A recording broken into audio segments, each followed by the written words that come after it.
Mexico City, like me, you might imagine that it's just the capital of muggings and murder, but actually it's one of the largest cities in the world, and it's got an incredible variety of interesting sights, sounds and tastes to experience.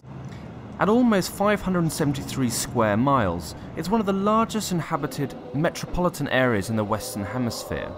But I think the problem that Mexico City has is it suffers from a lack of famous landmarks, even though the city is an amazing place.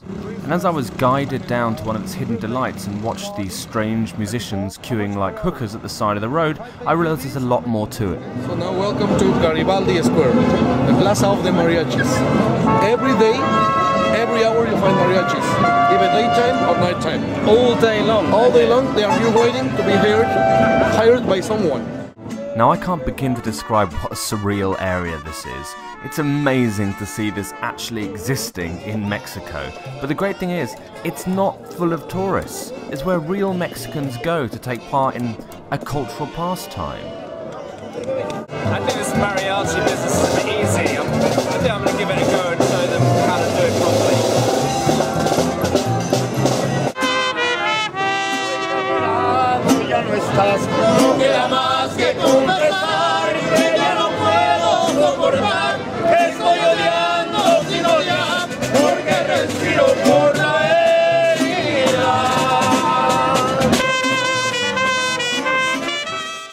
Again, totally in a contrast to how you'd imagine Mexico City, the neighborhood of Coyoacán is a beautiful, relaxed area to hang out.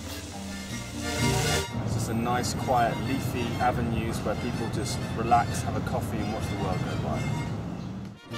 Famously a creative neighborhood and the birthplace of Frida Kahlo, the area is now a tasteful, middle-class place where there's beautiful hand-painted trinkets in markets and interesting bars and restaurants where people spend the warm evenings.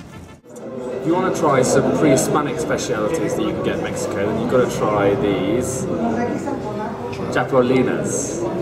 Chapulines are a dried kind of cricket grasshopper.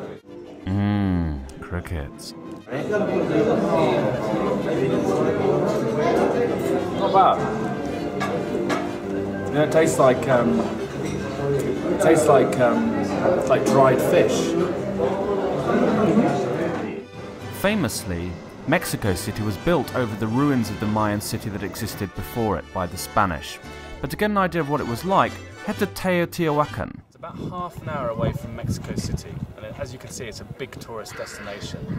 Luckily, when the Spanish came here, it had been abandoned for about 1,000 years, and all they could see was grassy mounds. Someone must have done a hell of a lot of digging to expose this area. The first thing that hits you is the sheer scale of the place. It's absolutely massive. It's one of the largest pre-Hispanic sites to be found anywhere in Mexico. Deserted in the 7th century for reasons no one really knows, it really puts the pyramids to shame.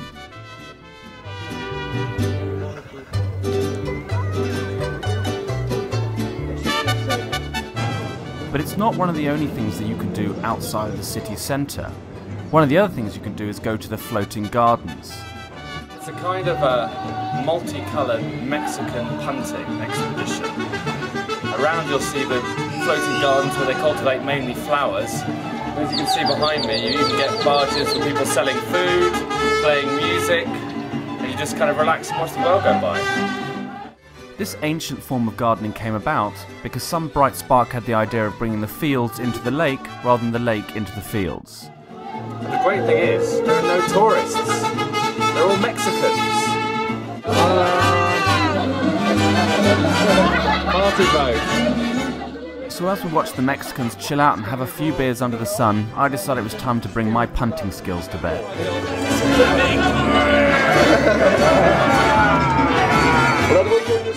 Or lack thereof. That's hard work. To sum up, I would say that Mexico City is wildly unappreciated, with loads to see.